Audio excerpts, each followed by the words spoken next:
Welcome to It Is Always Now with Marty Long. Get ready to open up and let true joy into your life. Join Marty for conversations about inclusivity and respect, the importance of curiosity, and making change happen. Your journey of exploration and discovery into the greater world around us begins now. Here's Marty.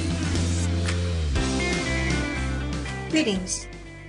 My name is Marty Long. My goal is to encourage you to awaken your curiosity. It is curiosity that keeps us seeking and finding truth and lasting joy. Now, don't get me wrong. I don't mean that your entire garden should be made up of touchstones. Each one must be very special. It takes time and energy to polish them. Too much of something and the meaning and value of it starts to lose its luster. And these painted rocks must be something that lasts. Here, I suggest 4. 6 or 8 might work, but I wouldn't recommend more than that based on my experience. 12 years ago, when I first moved to Kingwood, I purchased my cute little patio home, which I always refer to as Meadow Gold, since that's the name of the street it's on. After remarrying Ray, now 7 years ago, I moved into his home, but I've kept Meadow Gold as a rental. My current renter is a single mom with one darling little girl, for sure the best renter I've ever had. I go over there if I need to get something done or let someone in to work on the house. One time I was there, and I saw in the front yard there were a few painted rocks that clearly her little daughter had painted. I texted her right away and told her I loved it. I didn't want her to think she needed to remove them. I really did think they were special. So let me start by describing this rock-scaped yard. This will be my visual for this podcast. The entire rockscape is filled with rather tiny rocks which become the background. There are some large slabs of granite that make stepping stones from the driveway to the backyard, and some others that have very large planters on them. And there's a dry river. Some of you who live maybe in the Southwest will immediately know what that is. It wanders through the whole yard, bordered with very large rocks and filled with medium-sized rocks. And there's one big, very tall tree. For this analogy, the entire setting represents life. The dry river represents that cool water that can flow through us when we invite the eternal in. And the tall tree signifies that connection with the eternal. There are 4 large planters that will represent these touchstones. They provide symmetry, interest, beauty, meaning for the entire scape. So what are these touchstones, these beautifully painted rocks that make life beautiful and add value, and that are needed in order to have a complete and meaningful life, that create the foundation for a meaningful life? I'm going to start with a quote from my ever go-to book, 100 Ways to Keep Your Soul Alive by Frederick and Marie Ann Broussard. This is number 2. Go into all 4 rooms. Taken from the book A House with 4 Rooms by Rumer Gordon. Quote, there is an Indian proverb or axiom that says that everyone is a house with 4 rooms.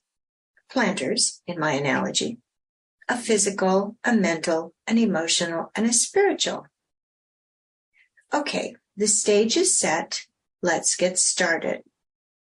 For each room or touchstone, I will briefly discuss the effects of color, the colors you might want to paint your touchstone, and some ways to polish your stone to keep it in good working order. The colors come from research I've done online. My search string was how colors affect the brain psychology today. When you get 32 million responses to your search, You know, there are a lot of opinions out there. So I came up with my own suggestion based loosely on what I found on masterclass.com. So touchstone number 1, physical. Since our physical body is the house for our mind and soul, it needs to be kept in good condition. One way is to go for walks or ride bikes or engage in other activities that are outdoors or indoors, like working in the gym, or sports fall into this category. Some people like hiking with a group of friends. What key colors might we use to paint this touchstone?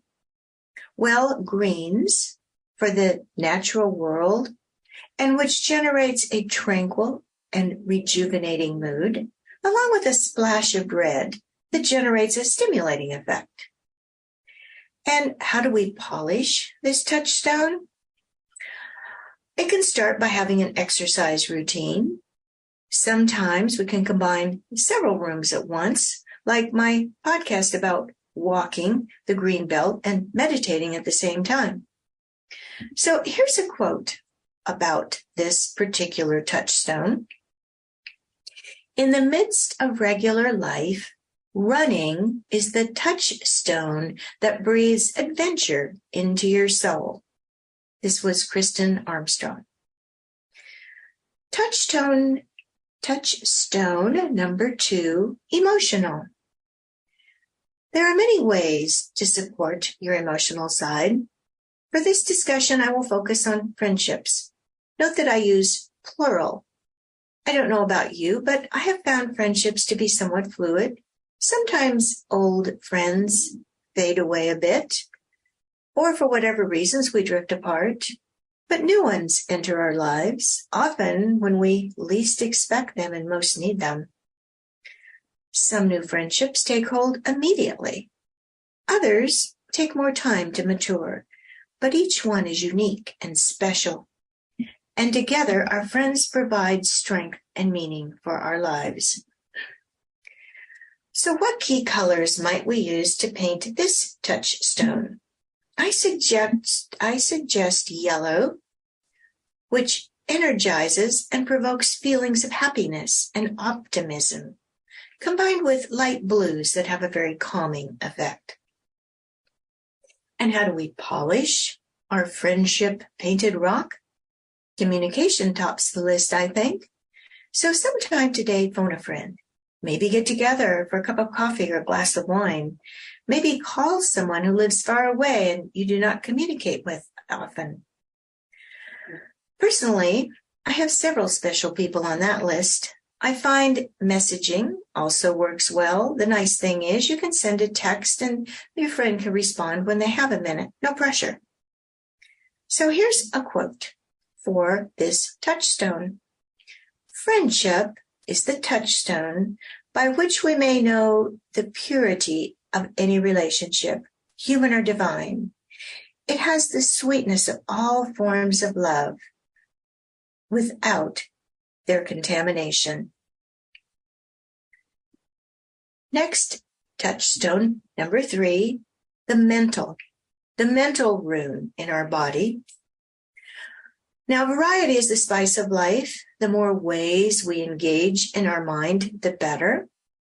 So what color might we use to paint this touchstone? I think purple, which is connected with imagination and inspiration, along with a healthy splash of red for that stimulating effect. And how do we polish our mental touchstone? Make sure each day includes seeking new insights, dreaming, envisioning, looking for those epiphanies, reading and listening to what others say and works for them, and then make their ideas your own. As we all know, YouTube is a wonderful source for these ideas.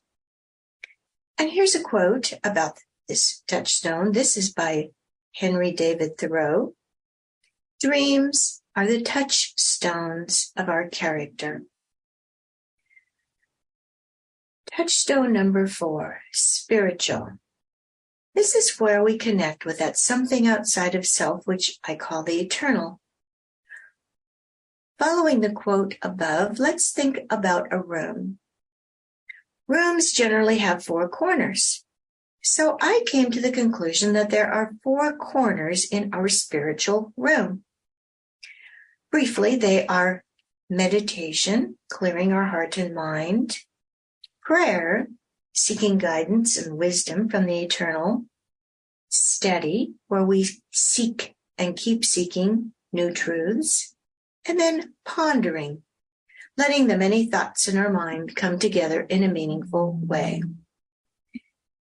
And we often will want to go back to back and forth between these 4 corners.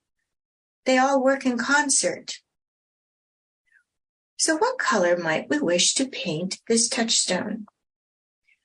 Green, which has a rejuvenating effect, together with purple that brings inspiration. And how do we polish this mental touchstone? Well, journaling is one definite way. You can capture the inspiration as you find it and then continue to ponder and combine it with other insights you have made. Now, the rest of my quote from my go-to book above is, quote, "Most of us tend to live in one room most of the time, but unless we go to every room every day, even if only to keep it aired, we are not a complete person." Well, I think the same is true for our spiritual room. However, I have to disagree a bit with this author. In a perfect world, we could polish each of our 4 cornerstones every day, but I have not yet met anyone, least of all me, who lives in a perfect world. So we do our best. The Eternal understands. The Eternal is always there waiting for us. If you put too much pressure on yourself, you will just become discouraged. And that would be the most unfortunate thing. So here's a quote.